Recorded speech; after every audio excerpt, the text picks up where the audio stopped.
오늘의 주요 뉴스입니다. 낙동강의 녹조에서 발생한 독소가 공기 중으로 퍼져 4km 가까이 떨어진 주거지에서도 검출됐다는 조사 결과가 나왔습니다. 환경단체들은 이 독성 물질이 체내로 흡입돼 호흡기 질환을 일으킨 사례가 있다며 대책 마련을 촉구했습니다. 유럽에서 전기차의 시장 점유율이 처음으로 디젤차를 추월한 것으로 나타났습니다. 올해 들어 10월까지 유럽연합에서 신규 등록된 전기 자동차는 약 123만 대로 디젤차보다 10,000대 정도 많았으며 시장 점유율은 3위로 4위인 디젤차를 앞질렀습니다. 밤길 화물차 추돌로 인한 사고 사망자가 늘면서 도로공사가 반사띠와 반사판 등을 지원하며 밝은 화물차 만들기에 나섰습니다. 화물차 반사띠 부착이 의무화된 2018년 이전에 등록된 미적용 차량이 주요 대상인데 야간 사고 위험을 줄이는 데 도움이 될 것으로 보입니다. 서울을 포함한 전국 10개 시도교육청이 인공지능 맞춤형 교수학습 플랫폼을 공동 개발하기로 했습니다. 오는 2025년 3월부터 서비스를 시작할 예정인데 학생 개인의 학습 수준 정보를 수집해 분석하고 학생별 맞춤 교육을 제공하게 됩니다. 오늘은 겨울의 두 번째 절기 소설이지만 눈이 없고 대체로 온화하겠습니다. 하지만 밤늦게부터 내일 아침까지 중서부와 전북에 가을비가 내리겠고 비가 그친 뒤 모레부터는 영하권의 매서운 추위가 찾아올 전망입니다.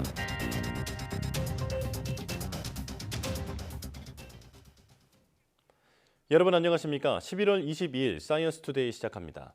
오늘은 겨울의 두 번째 절기 소설이지만 눈도 오지 않고 큰 추위도 없겠습니다. 아침 최저 2.9도로 시작한 서울 기온은 낮에는 14도까지 올라 예년 기온을 4도가량 웃돌며 온화하겠습니다. 남부지방의 광주와 창원은 18도, 부산은 19도까지 오르며 어제와 비슷하겠습니다. 하지만 밤늦게 북서쪽에서 비구름이 유입돼 내일 아침까지 중서부와 전북에 소량의 가을비가 내리겠고 내일 오후에는 중서부 지방에 약한 비나 눈이 날리는 곳도 있겠습니다. 비가 그친 뒤 찬 공기가 남하하며 모레부터는 다시 영하권 추위가 기승을 부리겠고 모레 새벽부터 오전 사이 충청과 호남, 제주도에는 눈이 내릴 전망입니다. 낙동강에서 발생한 녹조의 독소가 공기 중으로 퍼지면서 4km 가까이 떨어진 인근 주거지에서도 검출됐다는 조사 결과가 나왔습니다. 환경운동연합 등은 낙동강 주변 지역의 공기 중 마이크로시스틴 조사 결과 직선거리로 3.7km 떨어진 경남 양산 아파트 실내에서도 1세제곱미터당 0.61 나노그램이 검출됐다고 밝혔습니다. 마이크로시스틴은 녹조 원인인 유해 남세균이 만들어내는 독성 물질입니다. 환경단체들은 세계적으로 공기 중에 마이크로시스틴 기준치는 없지만 여러 논문을 통해 체내에 흡입되고 호흡기 질환을 일으킨 사례가 보고되고 있다고 지적했습니다. 이들은 정부가 낙동강 보호 수문을 개방해 자연성을 회복하고 녹조 문제를 해결하기 위한 민학관위원회를 구성하라고 촉구했습니다. 일본에서 최근 대마와 비슷한 성분이 들어있는 이른바 대마 젤리를 먹고 구토 등 이상 증세로 병원에 실려가는 사례가 잇따르고 있습니다. 일본 정부가 뒤늦게 규제에 나섰지만 비슷한 혼합 성분 제품들이 나올 가능성이 커서 실효성이 있을지는 더 지켜봐야 할 것으로 보입니다. 도쿄에서 김세호 특파원입니다. 일본 도쿄 시내에 있는 한 상점. 진열대에는 여느 제품과 달라 보이지 않는 젤리와 과자들이 놓여 있습니다. 하지만 환각과 구토를 일으키는 대마 성분인 THC와 유사한 HHCH라는 물질이 들어있는 제품들입니다. HHCH는 THC와는 달리 법적인 규제를 받지 않는데 최근 이런 젤리를 먹은 뒤 어지러움 등으로 병원 신세를 지는 사람이 속출하고 있습니다. お酒を使わないで陶酔感を感じたい、そういうのを求めるようなお客様が多いですね。 올해 4월부터 이 젤리를 만든 업체 사장은 정부 허가를 받은 수입업자에게 구매한 HHCH라며 합법적으로 제조됐다고 주장했습니다. 일본 정부는 부랴부랴 해당 젤리를 판매하는 가게와 창고 등에 대한 현장 조사에 나섰습니다. 이어 HHCH를 규제 약물로 지정해 다음 달 2일부터 소지 또는 사용을 금지할 방침입니다. 麻薬取締部での成分の検査結果では HHCH が検出された大麻グミと称するものについてはこれはもう危険ですので摂取しないよう国民の皆様方にも注意を喚起したいと思います。 2021년에는 환각, 기억장애 등을 일으키는 또 다른 대마 유사 성분이 사용됐는데도 지난해 3월에서야 규제 약물로 지정한 바 있습니다. 때문에 법망을 피해 새로운 대마 성분을 이용한 상품이 언제든 나올 수 있다는 우려가 나옵니다. 이번 대마 젤리로 인한 부작용이 뒤늦게 부각되면서 일본의 마약류 관리에 대한 취약성이 드러났다는 비판을 피하기 어려워 보입니다. 도쿄에서 YTN 김세호입니다. 복부 내장 지방이 많으면 알츠하이머 치매 위험이 높아질 수 있다는 연구 결과가 나왔습니다. 미국 워싱턴 대학 연구팀은 내장 지방이 알츠하이머 치매 증상이 나타나기 15년 전쯤부터 뇌에 변화를 준다는 연구 결과를 발표했습니다. 연구팀은 인지 기능이 정상인 40에서 60세 중년 남녀 54명의 뇌 스캔과 복부 지방, 체질량 지수, 비만, 인슐린 저항 검사 자료를 분석해 이 같은 결과를 얻어냈습니다. 연구 결과 피하 지방 대비 내장 지방 비율이 높을수록 알츠하이머 치매 초기에 베타 아밀로이드 병증에 영향을 받는 뇌 부위인 전궁상 피질에 흡수된 베타 아밀로이드 플라크 수치가 높았습니다. 이 같은 현상은 여성보다는 남성에게 더 심하게 나타났습니다.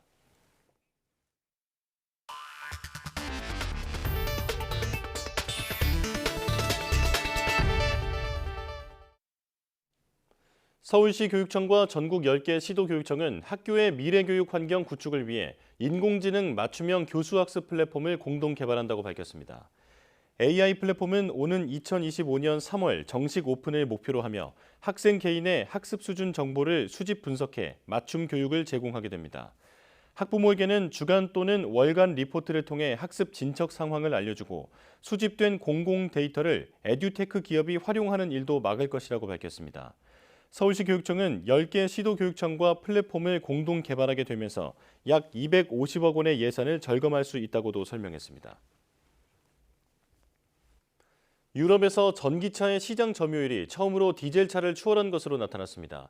유럽 자동차 공업협회에 따르면 올해 들어 10월까지 유럽연합에서 신규 등록된 배터리 전기 자동차는 약 123만 대로 디젤차 122만 대를 넘어선 것으로 집계됐습니다. 월별로도 10월 기준 전기차 시장 점유율은 14.2%로 전체 시장의 3위를 차지하면서 12%의 디젤차 점유율을 처음으로 넘어섰다고 협회는 밝혔습니다. 휘발유 차량이 시장 점유율 33.4%로 1위를 지키고 있으며 하이브리드 자동차가 28.6%로 2위를 기록했습니다.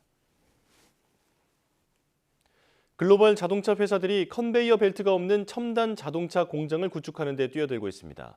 기존 대량 생산 방식이 아닌 고객의 다양한 요구를 즉각 반영해 생산하기 위해서인데 미래 전기차 공장의 표준이 될지 주목됩니다. 황보혜경 기자가 싱가포르 현장을 다녀왔습니다. 몸에 로봇을 착용한 작업자가 셀 안에서 자동차 바퀴 부품을 조립합니다. 네 다리로 움직여 로봇계로 불리는 스폰 로봇이 작업에 이상이 없는지 점검합니다. 싱가포르 도심에 문을 연 현대차 그룹의 자동차 복합 공간 HM직스에서 전기차를 생산하는 모습입니다. 네, 이곳은 보시는 것처럼 컨베이어 벨트가 없습니다. 대신 로봇과 인공지능 기술이 결합된 셀 안에서 차량을 생산하며 저마다 다른 고객의 요구를 반영하고 있습니다. 연간 전기차 3만 대 생산 역량을 갖췄는데 국내 공장 생산량의 10% 정도입니다. 한 가지 차종을 대량 생산했던 기존 방식에서 벗어나 다양한 차종을 소량 생산하며 시장 변화에 유연하게 대응하기 위해서입니다. We achieved this by combining our decades-long manufacturing expertise and the latest cutting-edge technologies available today, including the digital twin technology. 전기차 전환 시대에 발맞춰 글로벌 완성차 기업들은 스마트 공장을 구축하는 데 뛰어들고 있습니다. 메르세데스 벤츠는 지난 2020년 9월 독일의 컨베이어 벨트를 최소한으로 한 첨단 공장 문을 열었습니다. 독일 남부에 있는 아우디의 스마트 공장에도 자동차 공장의 상징인 컨베이어 벨트가 없습니다. 전기차 부품 수가 내연기관 차보다 적은 데다 각종 부품들을 하나로 묶은 부품 모듈화로 생산 효율을 높였기 때문입니다. 전기차는 부품 수가 적기 때문에 모듈 조립 방식으로 공정을 단순화한 효과가 상대적으로 크게 나타날 수 있습니다. 또 로봇과 인공지능 등 기술 발달로 소비자의 요구에 맞춘 다양한 옵션을 구현하는 셀 방식 제조가 가능해졌습니다. 현대차는 싱가포르에서 구축한 제조 플랫폼을 미국과 한국 울산 공장 등에 단계적으로 도입할 계획인데 시험대에 오른 미니 스마트 공장이 다가오는 전기차 시대의 표준이 될지 주목됩니다. YTN 황보혜경입니다. 1인 가구가 늘어나면서 좁은 공간에도 설치할 수 있는 미니 건조기가 인기를 끌고 있습니다. 하지만 많은 업체가 적정 용량이 아닌 최대 건조 용량을 기준으로 판매하고 있어 주의가 필요합니다. 김선희 기자입니다. 한두 명이 사는 좁은 공간에서도 편리하게 설치할 수 있는 미니 건조기. 100만 원 안팎하는 대형 건조기보다 훨씬 저렴한 2, 30만 원대여서 부담도 적은 편입니다. 1인 가구가 늘어나며 10kg 이하 소형은 건조기 10대 가운데 2대꼴로 팔리고 있습니다. 장마철인 지난 7월엔 점유율이 34%까지 올랐습니다. 미혼이긴 한데 결혼한 친구들 얘기 들어보면은 아기 때문에도 많이 쓴다고 하더라고요. 빨래가 많이 나오니까. 그런데 소비자보호원이 8개 업체를 조사한 결과 대부분이 표준 건조 용량을 넘는 최대 건조 용량을 기준으로 판매하고 있는 것으로 나타났습니다. 표준 건조 용량은 2.5kg 수준이지만 광고에는 3에서 4kg으로 최대 건조 용량을 표시해 소비자들이 착각할 수 있게 만든 겁니다. 에너지 효율 등급이 인증된 표준 건조 용량은 건조 기능이 보장되지만 최대 건조 용량으로 빨래를 넣으면 건조가 제대로 안 될 수 있습니다. 최대 건조 용량으로 세탁물을 투입한 후에 건조를 시켰을 때에는 보통 가장 잘 마르는 세탁물 기준으로 최대 건조 용량을 삼는 경우가 많기 때문에요. 일반 의류 제품을 투입해서 건조했을 때는 건조가 거의 되지 않고 있고요. 제품별로 건조 시간도 최대 1시간 23분 차이가 나고 에너지 소비량도 최대 1.6배 다를 수 있어 꼼꼼히 따져봐야 합니다. 소비자보호원은 우선 미니 건조기도 중대형처럼 표준 건조 용량으로 표시를 일원화할 수 있도록 제도를 개선해 나갈 예정입니다. YTN 김선입니다.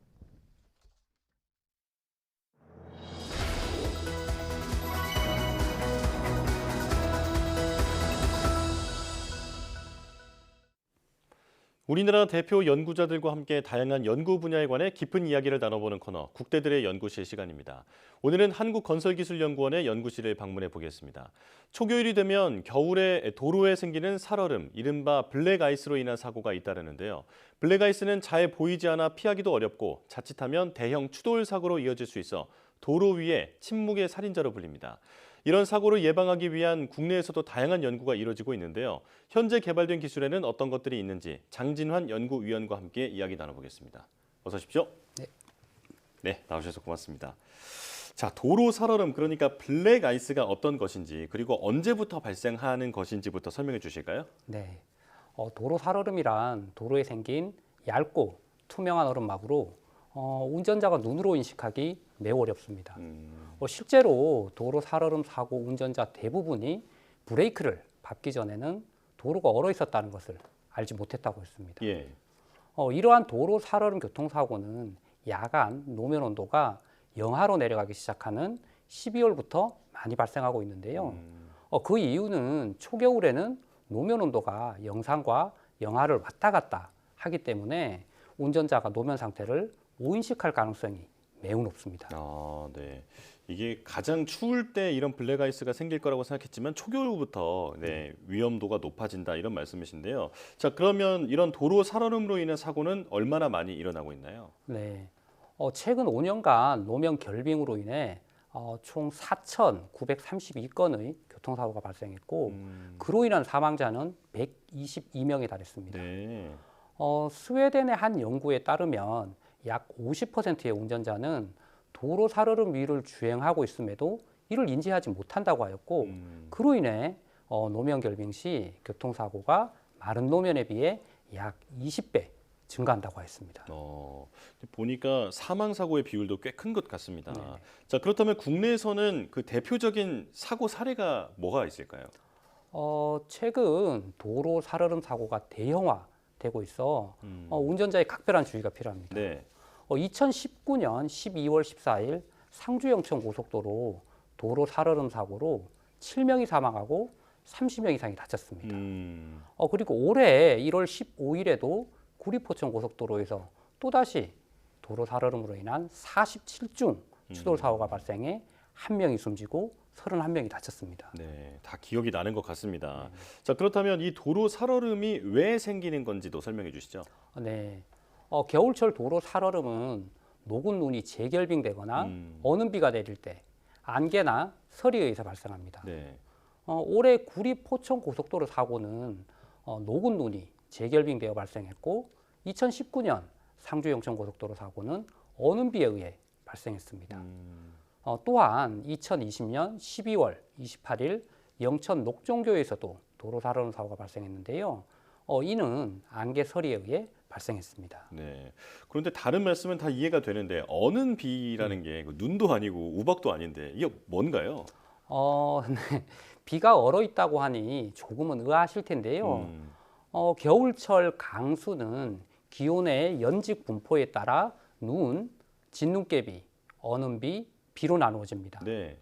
눈은 상층부와 하층부, 연직 기온이 모두 영하일 때 내리고 진눈깨비와 어는 비는 영하인 상층부와 하층부 사이에 영상에 대기층이 끼어 있을 때 생깁니다. 이러한 대기층을 기온의 역전층이라고 하는데요. 이러한 역전층이 얇은 경우 진눈깨비가 내리고 두꺼울 경우 어는 비가 발생할 수 있습니다. 비의 형태로 내리지만 빗방울의 온도가 0도씨에 가까워 사실상 얼음 상태에 가깝다고 봐야 하는데요. 이러한 빗방울이 닿는 표면이 영하일 경우 지면에 닿자마자 바로 얼어버리는 것이죠. 뭐 슬러시랑 비슷한 거다 이렇게 네, 이해를 하면 좋을 것 네네. 같습니다. 자, 그렇다면 박사님께서 연구하고 계시는 이런 도로 살얼음 예방 기술에는 어떤 게 있을까요? 도로 살얼음 교통사고를 예방하기 위해서는 도로 살얼음 발생 지점을 빨리 파악하여 해당 지점에 접근하는 차량에 즉시 알려줌으로써 운전자가 미리 대비할 수 있도록 해야 합니다. 네. 이를 위해 저희 연구실에서는 교통안전법에 의거 사업용 차량에 의무 장착된 차량 운행 기록계, 즉 DTG와 블랙박스를 이용하여 도로 살얼음을 자동으로 검지하는 기술을 개발하였습니다. 이 중 DTG를 이용한 도로 살얼음 검지 원리는 차량 주행 시 발생하는 차량 바퀴의 회전 속도와 차량의 이동 속도 차이를 이용합니다. 일반적으로 이 두 속도는 동일하지만 차량이 미끄러운 노면을 통과할 경우 이 두 속도는 차이가 발생합니다. 예. 이 차이를 저희가 개발한 AI 알고리즘이 탐지하게 됩니다. 블랙박스 영상을 이용한 도로 살얼음 검지 원리는 노면 상태에 따라 달라지는 빛의 굴절 및 반사도 차이를 이용합니다. 노면에 눈이 있거나 얼음이 있는 경우 노면으로부터 반사되는 빛은 굴절하거나 산란하게 됩니다. 예. 이러한 특성을 분석하여 노면 상태를 파악합니다. 저는 어떤 뭐 이렇게 그 영상 장비를 이용해서만 파악할 거라고 생각을 했는데 미끄러지는 정도까지도 분석을 해서 네, 그렇습니다. 블랙아이스를 파악한다는 말씀이신데요. 자, 더 직접적으로 도로 위의 살얼음 자체를 없애는 방법은 없을까요? 네, 도로 위 살얼음 문제를 근본적으로 해결하기 위해서는 살얼음이 생기지 않도록 하는 것입니다. 네. 이를 위해 기존에는 도로에 전기 열선을 매설했는데요. 하지만 도로 열선을 중차량이 고속으로 주행하는 고속도로 본선에 설치하는 것은 다음 두 가지 측면에서 신중히 접근해야 합니다. 첫째, 비용입니다. 네. 도로 열선은 전기를 이용하기 때문에 설치 및 운영에 많은 비용이 소요됩니다. 둘째, 내구성입니다. 중차량이 고속으로 달릴 경우 노면에 많은 하중이 가해지고 그로 인해 열선이 단선되는 경우가 자주 발생합니다. 그래서 일본, 북유럽 등 선진국에서는 고속도로에 전기 열선을 설치하는 경우가 거의 없습니다. 하지만 중차량 통행이 적은 이면도로나 주택가 경사로 등에 설치할 경우 효과적일 것으로 판단됩니다. 네. 자, 도로에 직접 열선을 까는 방법은 말씀하신 대로 한계점이 많은데 이를 보완할 수 있는 방법은 없을까요? 네, 이러한 전기 열선의 단점을 해결하기 위해 저희 연구실에서는 여름철 뜨거운 태양열을 땅 속에 저장하여 겨울철 도로 살얼음을 예방하는 이른바 지중축열 방식의 로드 히팅 기술을 개발하고 있습니다. 네. 여름철 뜨거운 태양열을 이용하여 물을 데우고 이 물을 파이프를 통해 순환시켜 도로를 따뜻하게 만드는 것이지요. 네. 저희 연구실에서 여름철 지별량과 겨울철 방열량을 계산한 결과 5월에서 9월 150일간 태양열을 지별할 경우 겨울철 약 90일 동안 노면 온도를 3도씨 이상으로 유지할 수 있을 것으로 예상하고 있습니다. 이러한 지중 추결 기술이 완성될 경우 도로 살얼음 방지를 위한 로드 히팅에 전기를 사용하지 않아도 되기 때문에 비용을 줄이면서도 친환경적으로 운영할 수 있습니다. 개발 기술은 현재 저희 연구원이 보유한 대규모 실험 시설인 연천 SOC 실증센터에서 테스트하고 있습니다. 네. 여름철의 열기를 이제 겨울철에 활용한다는 점이 네, 참 맞습니다. 획기적이라는 생각이 드는데요. 자, 이 기술이 상용화되면 도로 살얼음 사고를 얼마나 예방할 수 있을까요? 미국 교통부 보고서에 따르면 운전자가 전방 위험 상황을 미리 인지할 경우 약 80%의 교통사고를 예방할 수 있다고 했습니다. 따라서 겨울철 도로 살얼음을 검지하여 뒤따르는 차량에 제공할 경우 도로 살얼음 교통사고를 80%까지 줄일 수 있을 것으로 기대하고 있습니다. 지중 추결을 이용한 로드 히팅 기술은 도로 살얼음 발생 자체를 억제할 수 있기 때문에 살얼음 교통사고 문제를 근원적으로 해결할 수 있을 것으로 예상하고 있습니다. 하지만 지중 추결 방식은 초기 설비 투자비가 많이 소요될 것으로 예상되기 때문에 교량, 터널 입출구 등 도로 살얼음 발생이 특히 우려되는 곳에 설치하는 것이 효과적일 것으로 판단하고 있습니다. 네. 자, 오늘은 여름철 열기로 겨울철 노면을 녹이는 기술에 대해서 설명을 들어봤는데요. 겨울철에는 언제 어떻게 미끄러질지 모르니까 늘 방어 운전을 해야겠고요. 그리고 그늘진 곳들을 지날 때는 특히 주의해야겠습니다. 자, 한국건설기술연구원 장진원 연구위원과 함께했습니다. 고맙습니다. 네, 감사합니다.